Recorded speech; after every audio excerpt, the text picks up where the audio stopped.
Bonjour à tous. Bonjour Benjamin, Fabrice. Bonjour Fabrice.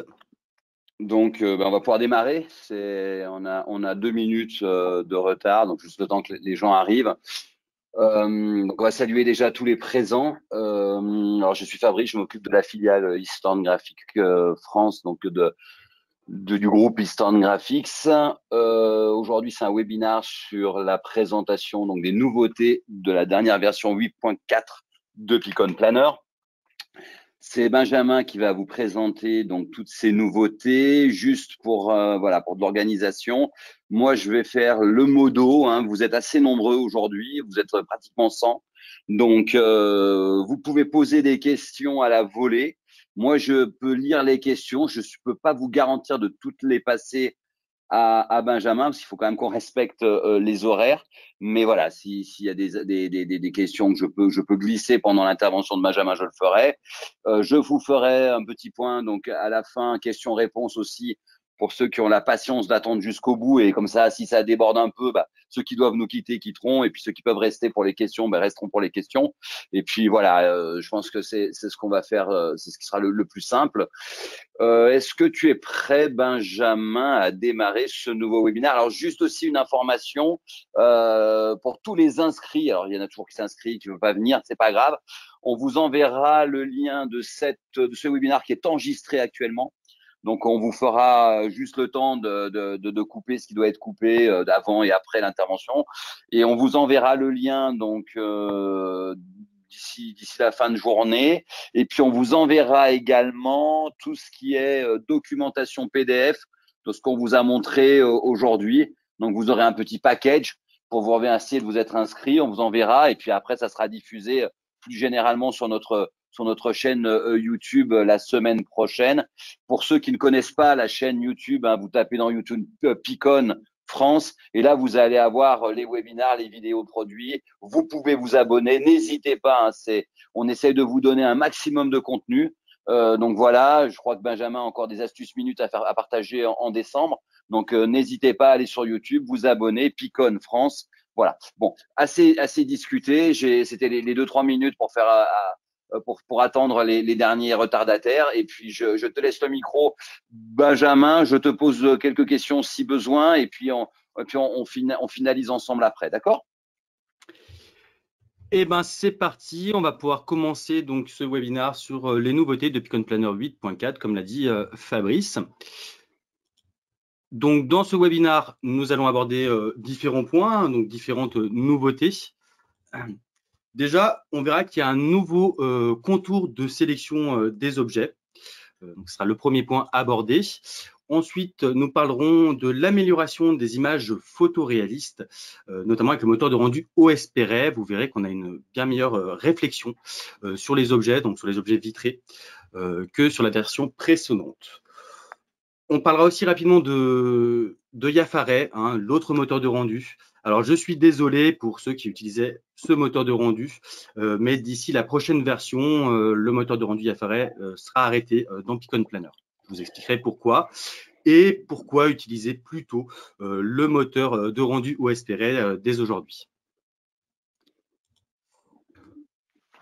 Dans un troisième point, nous traiterons des lumières. Vous verrez qu'il y a de nouvelles lumières qui sont disponibles dans l'interface de Picon Planner, mais aussi qu'on aura la possibilité de pouvoir insérer des lumières que vous trouverez, donc qui viendront d'ailleurs. Autre nouveauté, ce sera sur tout ce qui va toucher les listes d'articles. Vous verrez que maintenant, il sera possible, au moment d'éditer sa liste d'articles, de pouvoir choisir d'éditer par fabricant. Donc, on verra ça dans un quatrième point.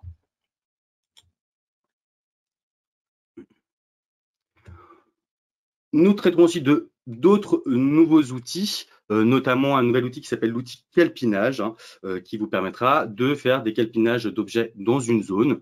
Par exemple, on prendra l'exemple d'une crédence derrière une cuisine. Vous verrez qu'on pourra faire un calpinage au niveau des carreaux pour vraiment déterminer le nombre de carreaux qu'on aura dans cette crédence. Et vous verrez qu'on pourra aussi exporter tout ça dans une liste d'articles si on veut les incorporer dans son devis.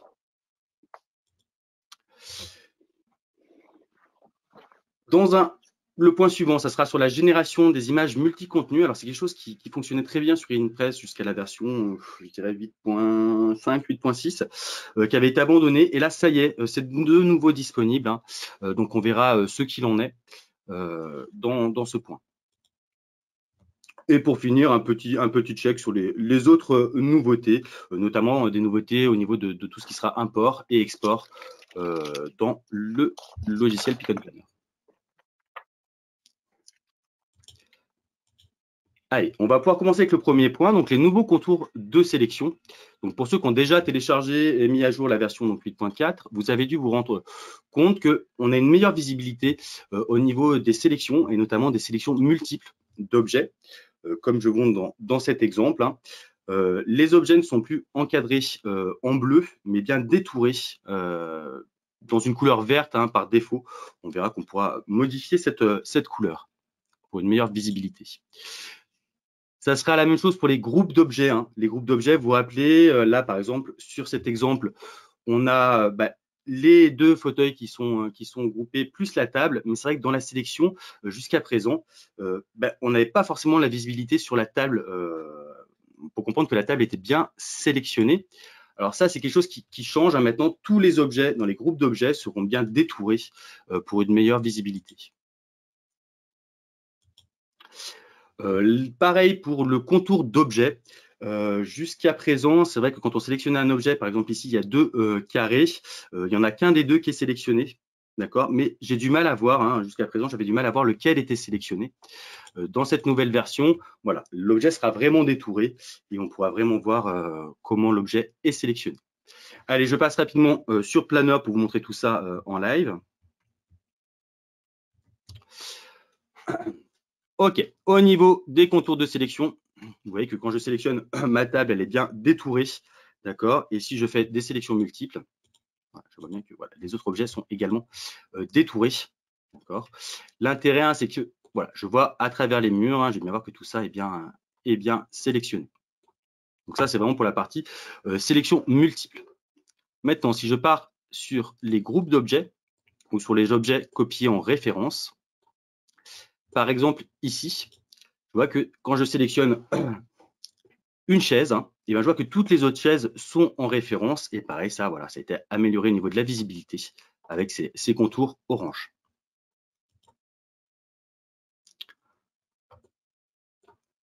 Et au niveau des groupes d'objets, ici j'ai créé un groupe d'objets avec les 4 fauteuils, d'accord, et la table. Hein, ben, effectivement, on voit que tous les objets sont bien détourés pour une meilleure visibilité de cette sélection.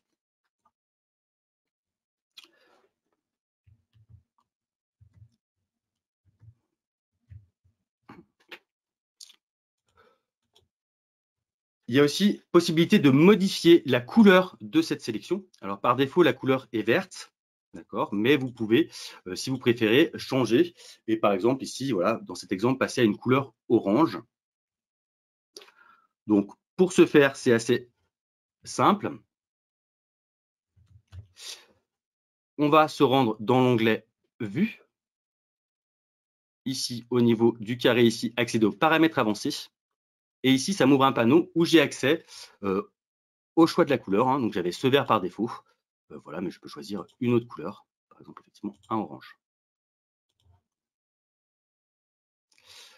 À noter également que le gizmo de déplacement, le petit interacteur ici pour faire des déplacements d'objets, a également changé au niveau vraiment du graphisme.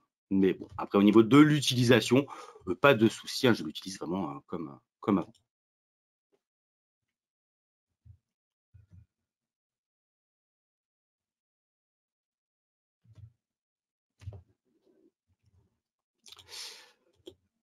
Hein, je vous rappelle, le contrôleur d'objet qui avait des flèches bleues, hein, il devient avec des flèches grises.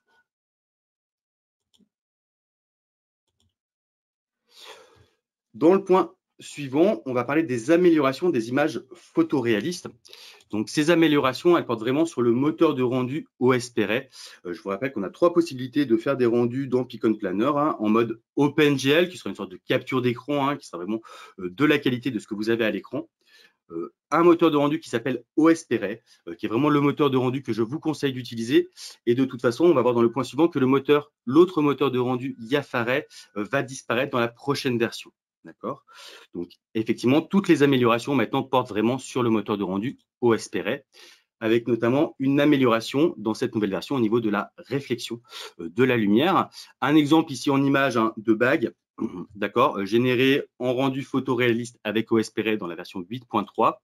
Vous voyez que sur la version 8.4, la réflexion est bien mieux gérée. On voit ça notamment au niveau des diamants sur les bagues. On a vraiment des meilleurs reflets. Voilà, un autre exemple avec cette table. Quand vous voyez que voilà, les parties sont beaucoup mieux traitées. Une autre amélioration sur OSPray, ça va être vraiment au niveau des contours d'objets. Jusqu'à présent, c'est vrai que ça pouvait arriver que les objets ne soient pas très bien détourés. Sur cette nouvelle version, pareil, les programmeurs chez nous ont bien travaillé et ont permis d'avoir un meilleur détourage des objets dans cette nouvelle version.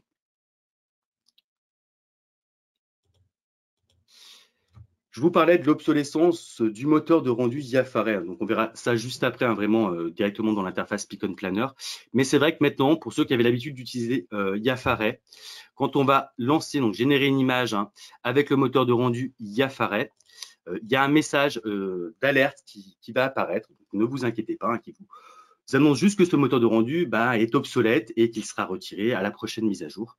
Donc, à l'heure actuelle, vous pouvez encore l'utiliser, mais voilà, c'est vraiment pour vous prévenir que ça va changer, qu'il faut vraiment vous prendre l'habitude de travailler sur OSPray. Ce qu'il faut peut-être préciser, Benjamin, c'est que vraiment, le passage de Yafaray à OSPray se fait très très bien. Et il y a même beaucoup plus d'avantages à travailler avec OSPray que Yafaray. Alors, il y a toujours des nostalgiques, on a toujours des habitudes, on n'aime pas le changement. Je le comprends tout à fait. Mais là, vraiment, à très très court terme, vous allez y gagner et c'est quand même beaucoup plus simple. Ne serait-ce que dans le temps, enfin, je pense que Benjamin va vous en parler. On peut couper son rendu à chaque instant avec OSPray, ce qui n'était pas le cas de Yafaray et ses 4 passes. Donc non, c'est vraiment important de bien comprendre que on a vraiment voulu optimiser le ratio OSPray, les développeurs en Allemagne, vraiment parce qu'on y gagnait énormément. C'est pas pour vous punir, loin de là.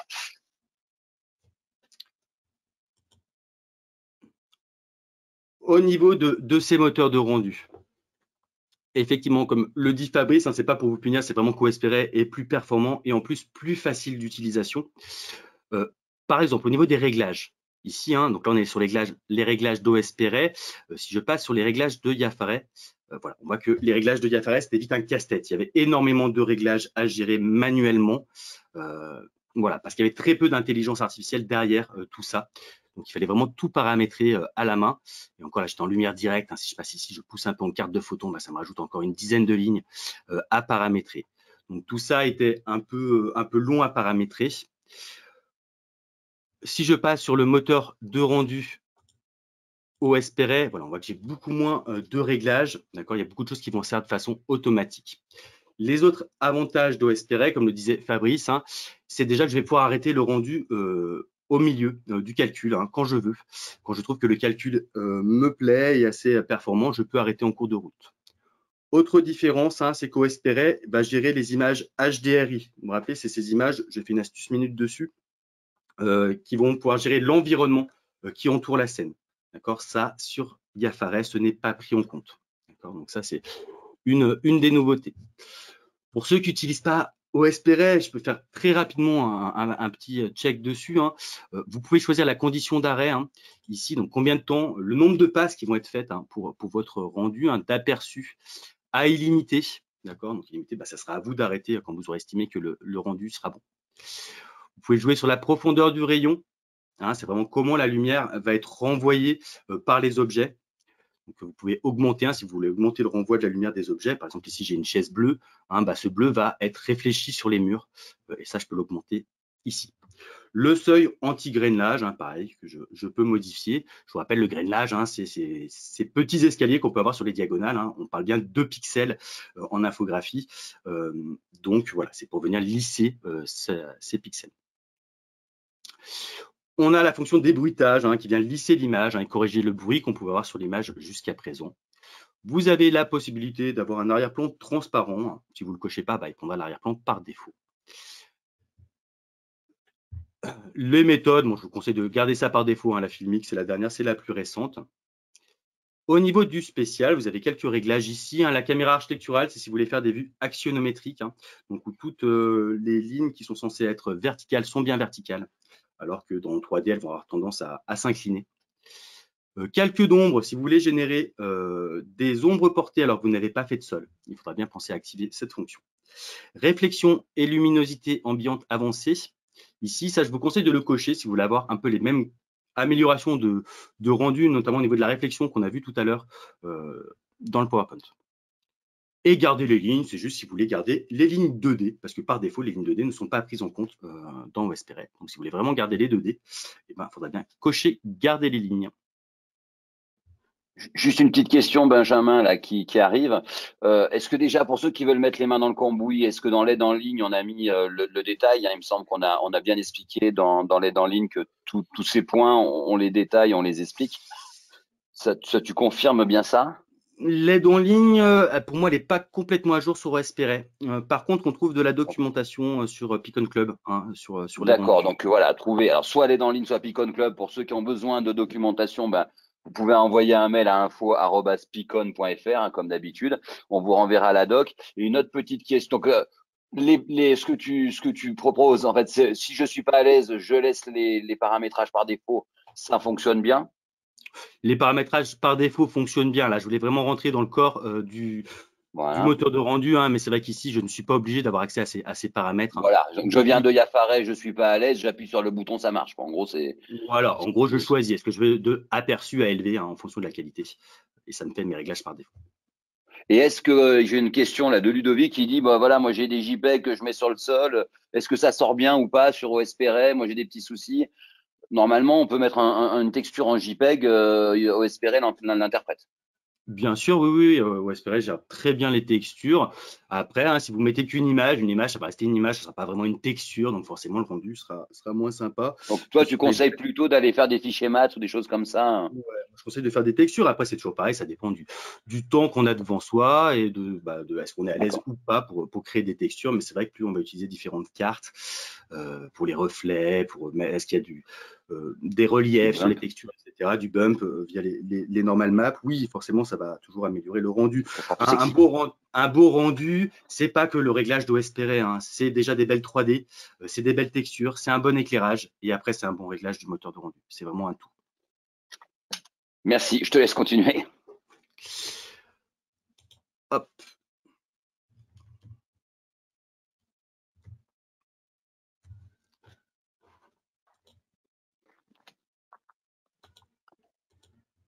Le point suivant, ça va vraiment être sur les nouvelles lumières, j'en parlais donc en intro, qui vont être disponibles dans l'interface du logiciel. Ici, donc on va avoir différentes lumières qu'on va pouvoir changer. Donc ces lumières, c'est bien ce qu'on appelle des lumières photométriques, d'où ici la petite projection de ces lumières qui montre vraiment la forme de la lumière avant de l'insérer. Ces lumières, on pourra revenir dessus, modifier notamment la couleur et leur puissance. D'accord, donc ces lumières, on va le voir juste après, elles se trouvent dans l'onglet démarrer. Jusqu'à présent, les lumières étaient dans les éléments de pièce. Maintenant, vous voyez qu'il y a un petit onglet qui a été rajouté, lumière. On retrouve dans cet onglet lumière les lumières standards qui étaient déjà présentes dans les éléments de pièce précédemment, donc le spot, la lumière directionnelle, la lumière ponctuelle et zone d'éclairage. Mais vous voyez qu'en dessous, vous avez des lumières avancées qui ont été rajoutées. On peut également importer, j'en ai parlé tout à l'heure, mais des fichiers lumière qu'on pourra faire glisser directement dans la scène en drag and drop, en glisser-déposer. Donc, c'est des fichiers qui sont en format .ies ou .ldt. Donc, c'est bien des formats lumière qu'on peut trouver sur le net chez pas mal de fabricants de lumière. Voilà, vous êtes chez Philips, par exemple, je ne sais pas trop citer de marque, mais voilà, ils donnent accès à toutes leurs lumières en .ldt que vous pourrez insérer dans votre scène. Vous pouvez télécharger ces formats et vous faire vos propres bibliothèques lumière. Pour ceux qui veulent aller plus loin, je rassure les autres, hein, ça fait déjà énormément de, voilà, déjà plus de lumière. On peut aussi utiliser celle directement de l'interface.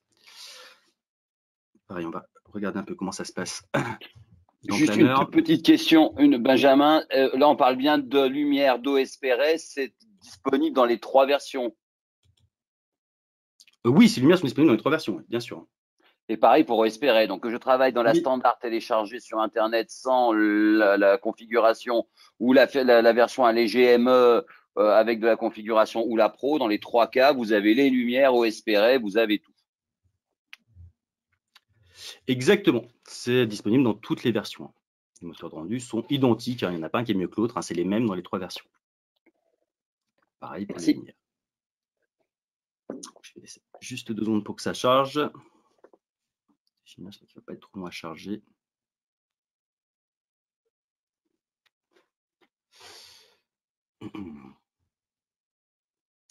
Ok. Allez, un petit exemple sur les lumières. Ici.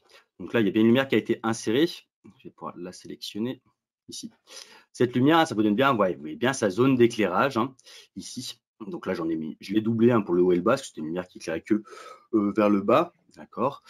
Ces lumières, je vais bien pouvoir, via les propriétés, les configurer également. Donc changer la couleur ici de ma lumière.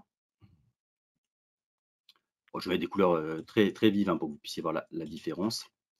Je pourrais changer les couleurs et changer aussi l'intensité, bien sûr, de ma lumière. D'accord. Ces fichiers lumière, ces nouveaux fichiers lumière, je vous dis, ils se retrouvent bien dans l'onglet démarrer. Donc jusqu'à présent, on retrouvait les lumières ici en bas dans les éléments de pièce, ce que je vous disais juste avant. Maintenant, effectivement, on a un nouvel onglet ici lumière, où je retrouve mes lumières traditionnelles et ici différentes lumières. Pour les insérer, c'est la même façon. Je choisis la lumière à insérer. Hop, je me mets plutôt en vue de côté et je peux venir insérer ma nouvelle lumière. D'accord. Cette lumière, je viens la replacer.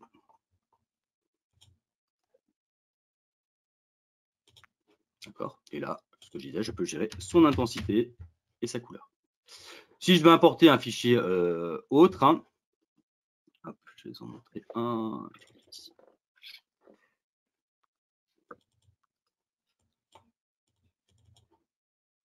Voilà. Par exemple, ici, j'ai plein de fichiers que j'ai téléchargés d'Internet, des points LDT. C'est assez simple. Il me suffit de faire un drag and drop. Donc, j'en prends une au hasard. Donc, j'attrape ma lumière et je la fais glisser directement dans ma scène. D'accord. Et je peux venir la positionner dans ma scène. D'accord. Pareil, cette lumière, je vais la replacer au bon niveau. Ici. Et pareil, je pourrais jouer sur l'intensité et sur la couleur.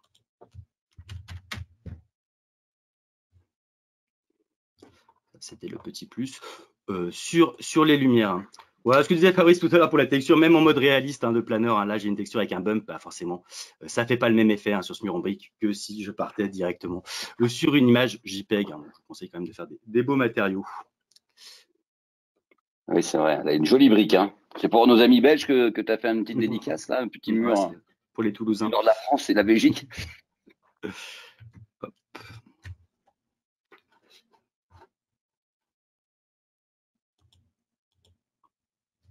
Autre nouveauté, ça va être vraiment surtout ce qui va être liste d'articles. Donc là, bien sûr, liste d'articles, ça concerne les gens qui vont utiliser la version, là pour le coup, la version pro là-dessus. Désolé pour les autres, je vous rappelle que sur la version standard, on n'a pas accès aux articles configurables et aux produits fabricants, qui sont la même chose. Et sur la version ME, on va travailler fabricant par fabricant. Donc liste d'articles, de toute façon, on sera fabricant par fabricant.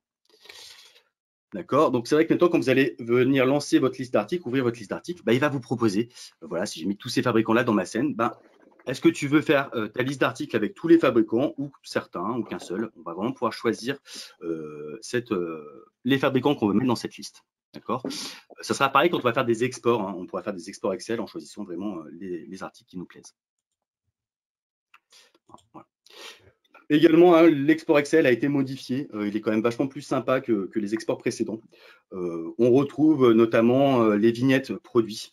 Le tableau est mieux fait, c'est mieux organisé. Donc voilà. Pour ceux qui travaillent avec des exports Excel, vous allez être agréablement surpris parce que les exports sont de meilleure qualité. On peut passer alors, puisque tu me tends la perche, Benjamin, oui. Je veux aussi dire qu'il y a des exports Excel. Bien évidemment, vous avez vu que vous avez une version de Picon Basket, donc outil de chiffrage Picon Basket CE en ligne, entièrement gratuite à disposition. Donc, n'hésitez pas. Si vous allez faire du chiffrage et de l'export Excel, vous avez aussi un outil disponible en ligne entièrement gratuit. Donc, ça serait, je veux faire une liste sans passer par planeur. Je vais faire une liste. J'ai un collègue commercial qui veut faire sa liste. Vous avez Picon Basket CE, donc entièrement gratuit, qui est disponible en ligne. Et puis, la version pro de Picon Basket que tout le monde attend pour les commerciaux, enfin pour ceux qui font du chiffrage, sort bien le 20 décembre et on va organiser des webinars. Donc, voilà, puisque Benjamin parle d'Excel, de produits, de listes d'articles, sachez que la version gratuite de Basket en ligne est disponible et que la version pro sort fin de mois et on fera des webinars pour présenter ces solutions pour ceux que ça intéresse. Voilà, c'était les 2 minutes pub. Voilà, j'en ai profité. Merci Benjamin. De rien, Fabrice. Du coup, ces listes d'articles, vous rappelez liste d'articles, soit j'y accède par article, liste d'articles, soit dans le bandeau ici à droite, je retrouve aussi la liste d'articles. Et c'est vrai, maintenant, quand j'ouvre cette liste d'articles, il me demande de choisir quel fabricant je veux exporter dans cette liste d'articles. Il suffit de cocher les fabricants qu'on veut exporter. Je veux garder par exemple que ce fabricant-là. Voilà, et je crée ma liste et j'aurai que ce fabricant-là qui va ressortir dans ma liste d'articles. OK. On va continuer avec le point suivant. On va traiter des nouveaux outils. Il faut savoir qu'il y a trois principales nouveautés au niveau des outils. L'outil calpinage, qui est un outil qui marche plutôt bien, qui est plutôt sympa. Alors là, c'est vrai que ça va surtout intéresser les gens qui vont faire du second heure, mais ça peut être aussi pour placer des objets ou des objets de déco. Moi, là, j'ai vraiment pris l'exemple d'un calpinage de crédence. Donc, j'ai mon plan de travail. Ici, je vais pouvoir déterminer une zone que je fais en polyline. Je vous montrerai juste après. Cette zone, je vais pouvoir y associer un objet, un carreau par exemple, et automatiquement, tous mes carreaux vont venir se poser dans la zone, d'accord. Et cette zone, maintenant, je vais pouvoir choisir, alors soit de garder que des carreaux entiers, donc ça va enlever tous les carreaux qui ne sont pas entiers, soit de venir rogner les carreaux, voilà, pour avoir un calpinage vraiment de notre zone. L'intérêt, c'est que ça va vraiment vous sortir le nombre de carreaux, d'accord. Si vous avez créé votre carreau en tant qu'article, vous pourrez faire remonter tout ça dans votre liste d'articles pour retrouver le nombre de carreaux dans la liste d'articles également. Allez, on va regarder rapidement pareil sur l'interface Planner comment ça se passe.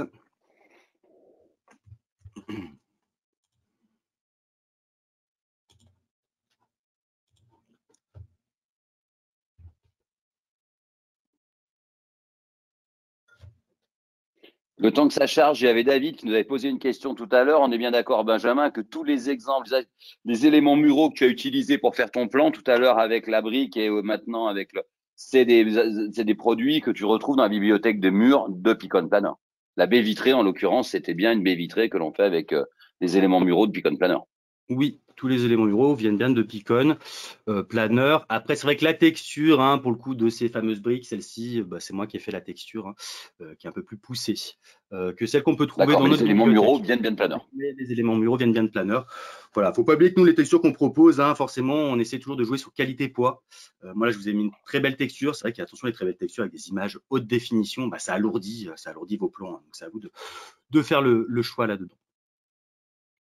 Merci. Au niveau de cet outil calpinage qu'on retrouve ici dans l'interface, au niveau de l'onglet modifier. D'ailleurs, on en parlera juste après, mais l'onglet modifier a été légèrement modifié, en tout cas réorganisé. On a créé des nouveaux onglets là-dedans. En tout cas, cet outil calpinage, donc j'ai bien tracé une zone ici, c'est bien une polyligne. Si je la sélectionne, je retrouve bien ma polyligne ici. Et quand je choisis une polyligne, ça m'ouvre la fonction calpinage qui est ici. D'accord. Je choisis la fonction calpinage et le logiciel me demande zone de calpinage. Sélectionnez l'objet que vous voulez rentrer dans votre calpinage. Donc moi, c'était bien ce carreau que j'avais mis en réserve avant, en amont, que je sélectionne. Là, il va me demander un point de bas. Donc, je vais déjà organiser la façon dont vont se dispatcher mes carreaux. Donc, j'attrape le carreau. Moi, je veux qu'il y en ait un en dessus, ici, et puis un autre ici, à droite. Et automatiquement, il vient mettre mes carreaux, d'accord, dans mon calpinage. D'accord. Ça m'ouvre ici une nouvelle barre d'outils, calpinage, et des propriétés ici de mon calpinage que je peux développer. D'accord. Ce qui est vraiment intéressant là-dedans, c'est de pouvoir ici jouer sur les contours. Donc pour le moment, j'ignore, donc c'est pour ça que les carreaux dépassent les contours. Mais ici, je vais pouvoir aussi retirer tous les carreaux, d'accord, qui ne sont pas complets, ou venir rogner les carreaux. D'accord. À chaque fois, ça me donne bien le nombre de carreaux qui vont être utilisés dans ce calpinage. Je peux choisir ici sur l'orientation du point de base pour la recaler. Ici, bien à 0. Et je peux aussi mettre des écarts. Alors là, j'avais bien collé mes carreaux. Si je veux compter les joints, je veux des joints de 5 mm. Moi, j'ai bien décalé de 5 mm sur chaque élément. Ça va venir créer mes joints.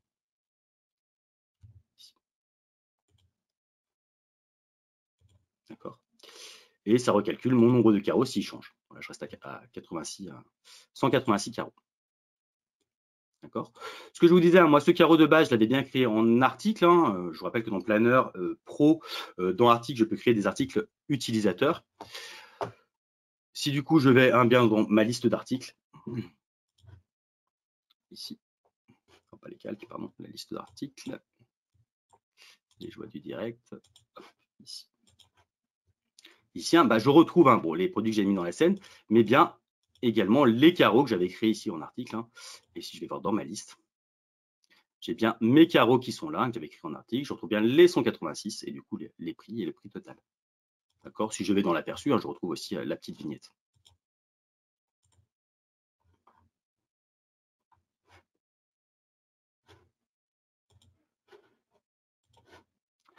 Ça, c'était pour l'outil calpinage. L'outil suivant, ça va être l'outil ajuster. L'outil ajuster, il va vous permettre, par exemple, vous avez mis des choses au mur, des tableaux, d'accord, de façon un peu aléatoire. Et cette fonction va vous permettre d'aligner ces objets. Donc ça marche ici sur des objets muraux, mais ça peut marcher sur plein d'objets. Voilà, vous pouvez le faire avec des tables, des chaises, etc. Ça marche assez bien. Ça, pareil, rapidement, on va aller voir comment ça se passe dans Planner. Ici, hop, voilà, j'avais préparé des éléments ici. D'accord. Je peux les sélectionner. D'accord. Et décider de venir ici dans modifier, ajuster. Alors si je regarde un peu, je peux faire les aligner à gauche, les centrer, etc. Moi, je vais les centrer verticalement, hop, mais je peux même les distribuer verticalement ou horizontalement. Je vais le faire verticalement, hop, ça les distribue ici. Je vais bien les aligner. Pareil, verticalement. D'accord. Et je les distribue. D'accord. Donc voilà, c'est un petit outil qui vous permet rapidement de venir réorganiser des objets dans la scène.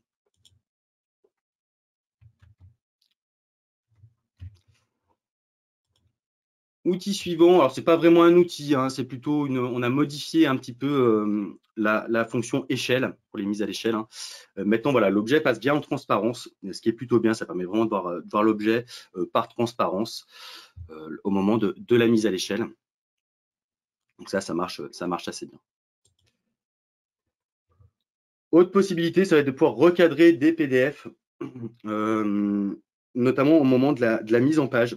Je vous rappelle, on a accès maintenant à ce qu'on va appeler la PIMP, ça va permettre d'en parler. Hop, ici, je vais insérer un produit. Ici.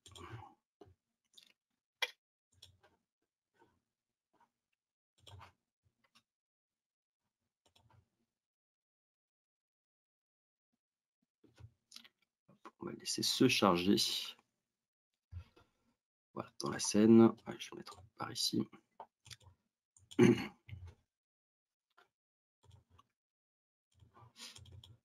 Ok, j'ai bien mon produit. Si je rentre dans ses propriétés, maintenant j'ai accès ici, dans article, ici, aux informations produits. Alors donc là, on parle de la ME et de la Pro. Ceux qui ont de la standard, ils ne peuvent pas avoir l'information. Oui, il faut avoir accès aux produits et à la liste d'articles. Au configurateur. Donc le configurateur, voilà. C'est forcément soit la ME, soit la Pro. Ici, on retrouve plein de choses. Alors, tous les fabricants n'ont pas encore mis à jour ça. C'est quelque chose qui vient de sortir aussi, cette PIM. Donc, il faut leur laisser un peu le temps de venir l'agrémenter. mais voilà, c'est de plus en plus utilisé par les fabricants. Donc, voilà, par exemple, je peux trouver des photos d'inspiration, je peux trouver voilà, des informations produits, etc. D'accord, des brochures, des instructions d'utilisation et voilà, même des vidéos d'utilisation hein, du produit. Ces choses-là, je les retrouve hein, quand je suis dans présentation mise en page. Ici, hop, bon, celle-ci, je veux l'enlever. OK, et je retrouve bien ces fiches hein, ici. Par exemple, je vais aller chercher des fiches techniques, donc ça m'ouvre le PDF et je peux venir moi importer ce PDF dans ma présentation. Donc je peux recadrer comme je veux. D'accord, donc ça, c'était déjà disponible dans la 8.3. Maintenant, je vais pouvoir hop, venir recadrer ce PDF ici. Ça, c'est une nouveauté et dire, moi, j'aimerais que la partie ici, voilà, peut-être que les informations, que la partie ici. Et voilà, ça recadre le PDF comme je veux. Vous en avez rêvé, Picon l'a fait. Je peux le mettre voilà, là où je veux dans ma mise en page. Ces informations sont disponibles dans toute la suite Picon, hein, que ce soit Planner, Box, Picon Fax ou Picon Basket. Et bien sûr, un projet commencé dans Planner peut être envoyé dans Basket. On peut partir de Basket et envoyer sa liste d'articles dans Planner. Dans Box, tout est interchangeable. Hein. Toutes les listes d'articles et produits qui sont commencés, la liste est commencée à être faite dans Picon Box, Picon Fax, peut être envoyée dans un autre produit. Tout est lié maintenant. Hein. Il n'y a plus de soucis de ce côté-là.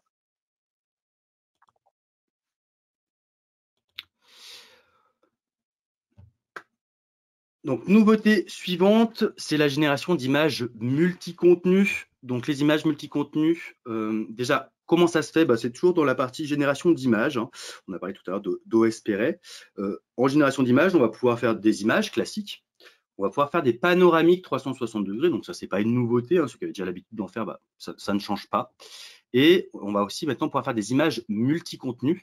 Donc ça sera bien sur les versions, pour le coup, sur la version pro de Picon Planner. Pour l'image multi-contenu, oui, ça c'est sûr. En tout cas, sur la version standard, c'est sûr qu'elle n'y est pas parce que de toute façon, on n'a pas accès aux informations produits. Donc l'image multi-contenu, donc vous êtes bien dans présentation image. D'accord, on va pouvoir générer ces images multi-contenus. Les images multi-contenus, comme les panoramiques 360 degrés, il faudra pouvoir les lire via un lecteur spécifique. Et nous, on vous propose notre lecteur Impress, qu'on retrouve sur Impress, Impress Picon, qu'on retrouve sur votre moteur de rendu classique. D'accord, où vous pourrez copier le lien de cette image qu'il aura fallu mettre en amont dans un cloud. On vous conseille Dropbox, ça marche assez bien, en plus de Dropbox gratuite.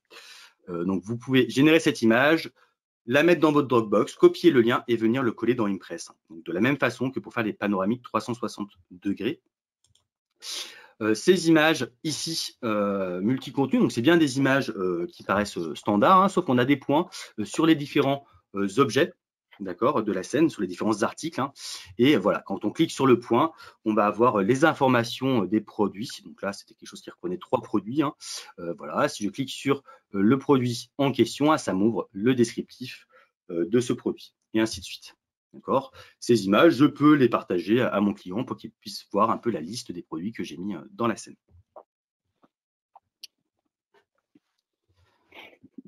Hop, j'ai cet exemple-là. Hop, vraiment. Ici, hop, voilà, donc là je suis bien dans Impress, en plein écran, et vous voyez que voilà, j'ai bien les petits points qui clignotent, c'est ce que je vous disais, et je peux accéder directement aux informations des différents produits.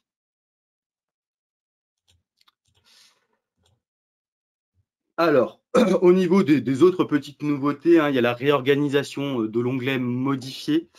Ça, c'est ce que je vous disais tout à l'heure. Hop, si on retourne sur l'interface ici, je vais faire ma mise en page et que je retourne dans l'onglet modifié. La disposition des outils a été un peu changée. Notamment, on a ici un outil positionnement, enfin une rubrique positionnement qui a été créée. La rubrique outils a été décalée vers la droite. Voilà, mais bon, on retrouve les mêmes outils avec l'outil calpinage et ajusté en plus. Mais voilà, sinon, c'est l'organisation qui a un petit peu changé et qui a été regroupée par thématique.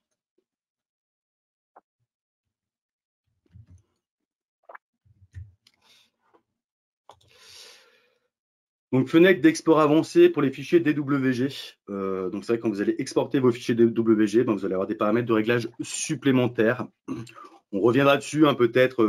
Voilà, c'est vraiment pour les gens qui ont l'habitude de l'infographie, donc c'est un peu poussé. Mais voilà, on peut vraiment choisir voilà, si on importe des doubles pots, voilà, les fichiers, comment ils vont être traités au moment de l'export.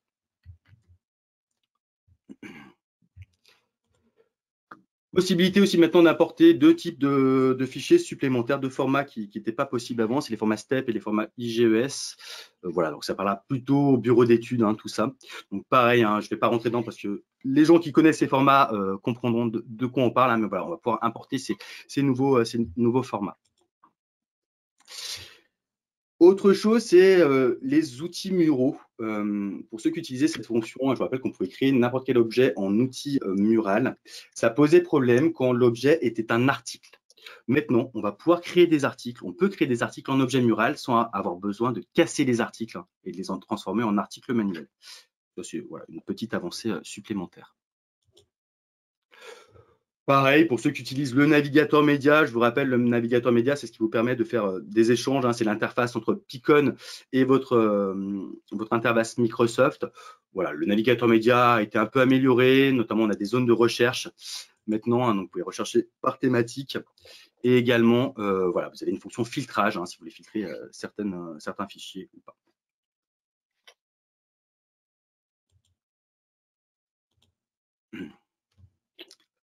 Ah ben super, j'ai quelques questions pour toi. Des questions sur les pages multi-contenu de Stéphanie qui nous demande si déjà on peut faire du multi-contenu en image panoramique. Non. Ok. Et deuxième question, Stéphanie nous dit, est-ce que dans ce multi-contenu, on peut faire des liens vers des pages Internet? Non. Non, parce que c'est vraiment avec Stéphanie. Non, c'est pas vous qui avez la main sur ce multi-contenu. C'est vraiment, vous allez générer une image standard. Vous allez choisir multi-contenu plutôt qu'image. Et qu'est-ce qui se passe? C'est que vu qu'il y a des produits, les vignettes vont se générer automatiquement sur les produits, que ce soit des produits fabricants ou vos produits articles manuels aussi. Mais voilà, il aura bien fallu rentrer d'abord ces informations au niveau des articles. Par contre, on ne pourra pas, voilà, le reste se fait de façon automatique. Une autre question, alors visiblement Ludovic, il est bluffé par tes rendus et tes textures. Est-ce que tu as fait les textures? Alors visiblement, il parle de la brique de tout à l'heure. Est-ce que c'est fait avec les outils Picon, c'est-à-dire la création de textures de Picon, ou est-ce que tu les avais fait sur Photoshop au préalable?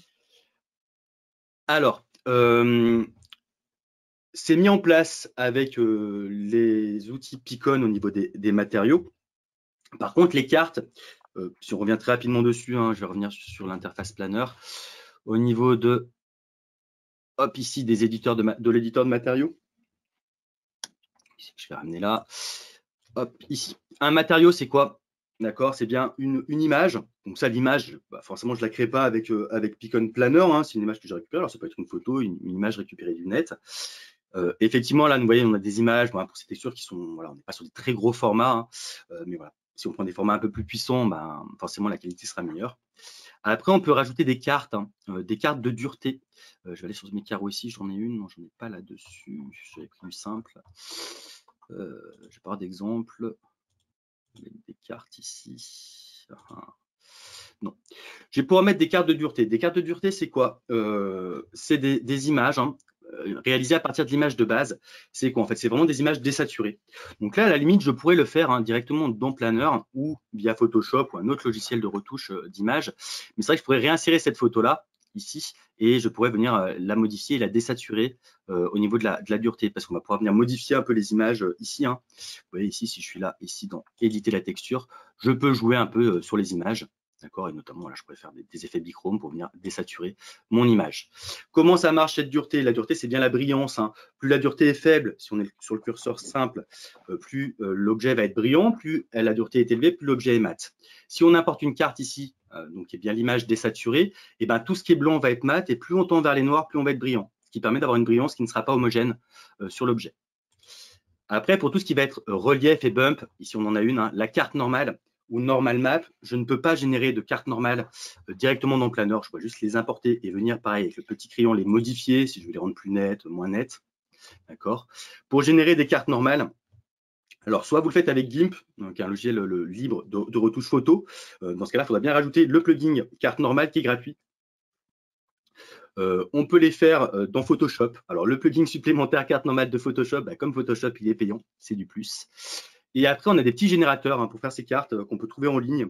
Notamment, on a Normal Map Online, d'accord, voilà, qui permet très rapidement de faire ces cartes en ligne et qu'on pourra venir charger ici.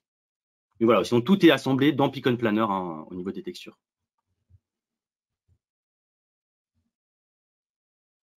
Je ne sais pas s'il y a d'autres questions. Alors non, moi j'ai plus, ça fait 40 minutes, on avait dit entre 40 et 45 minutes, donc on est à 46 minutes, donc on est voilà, juste pour terminer, si tu veux plus, est-ce que tu as des points techniques que tu veux nous faire partager encore, Benjamin, ou tu t'arrêtes là? Nous, on a vraiment fait le tour là, des nouveautés de la 8.4. Voilà, alors juste, moi je vais juste compléter pour dire, si vous êtes encore, vous n'êtes pas encore adhérent à la Picon Community, c'est-à-dire que vous n'êtes pas membre, et que vous êtes un professionnel de l'aménagement, n'hésitez pas à nous rejoindre. C'est entièrement gratuit et vous aurez accès aux bibliothèques des fabricants pour les plans, voilà. Donc Picon Login, on va faire un webinaire là-dessus aussi. On va communiquer comment devenir membre de la Picon Community. Et puis dernier point, vu que c'est bientôt Noël, pour ceux qui veulent se faire plaisir, on a fait un nouveau format de Picon Planner Pro. Donc c'est un abonnement. Alors on avait une solution qui devait sortir avec la version 8.4 là dont on parle aujourd'hui, et finalement cette fonction a été repoussée à la 8.5. Donc en fait, avec un abonnement à 39 € par mois avec la Picon Planner Pro par utilisateur, vous pourrez bientôt, vous êtes nombreux à nous l'avoir demandé, à pouvoir commencer. Et puis bien sûr, avec les temps qu'on connaît, on a envie de commencer à travailler 2 jours à la maison, 2 jours au bureau. Et comment je fais suivre ma licence Picon Planner Pro avec moi? On a fait un abonnement donc qui vous permettra en fait de pouvoir mettre votre licence sur le web, et vous pourrez utiliser la licence Picon Planner Pro où vous vous trouvez. Alors je le répète, hélas, on n'a pas pu le mettre dans la 8.4 on a pris du retard, donc on s'en excuse platement. Ça arrive dans la 8.5, donc au printemps, mais l'abonnement existe déjà. Donc ceux qui veulent se faire plaisir à Noël, casser leur petit cochon et de se dire je me fais plaisir, je m'abonne à Picon Planner pour 39 € par mois par utilisateur, c'est entièrement disponible. Donc voilà, c'était la deuxième vague publicité. Voilà, sinon on vous tient au courant de tous les prochains webinars. Ce sera tout, Benjamin. L'astuce de décembre qui arrive d'ici une quinzaine de jours. Exactement. Et puis bien rappeler que ce webinaire est enregistré, qu'on va vous l'envoyer. Voilà, on vous envoie tout, la doc, les webinars. Je le répète, j'ai eu quelques questions. Comment on fait ci, comment on fait ça? L'aide en ligne de Picon Planner est très bien fait.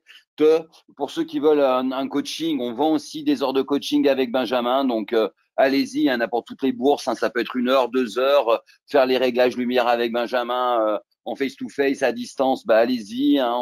On a des petites offres comme ça, et puis des formations, bien évidemment. On est en train de mettre en place aussi du support, parce que vous êtes nombreux à nous dire oui, si je suis bloqué sur mon plan, comment je fais? J'envoie un mail, j'ai pas des réponses immédiates, voilà. Donc on met aussi en place du support téléphonique. Ça sera payant, bien évidemment, mais bon, on essaye de le faire le moins cher possible de manière à ce que tout le monde puisse en profiter. Et puis voilà, on peut se donner rendez-vous dans les prochains webinars. La prochaine version 8.5 sera donc au printemps, donc avec, on l'espère, le Picon Login et l'abonnement. Et puis d'ici là, on va faire passer toutes les nouveautés sous forme de vidéos essentiellement ou de webinars via notre chaîne YouTube. Donc allez-y, abonnez-vous, c'est gratuit, ça fait plaisir à tout le monde. Donc voilà. Si c'est fini, on peut vous souhaiter d'excellentes fêtes de fin d'année et de bien conclure cette année. De toute façon, vu l'année qu'on vient de passer, on perd pas grand-chose, on peut changer d'année. Et puis régalez-vous, prenez du plaisir, parce qu'on n'a pas pris beaucoup cette année. Donc profitez bien des fêtes de fin d'année, et puis on se retrouve début d'année prochaine avec des nouveautés et puis plein d'informations.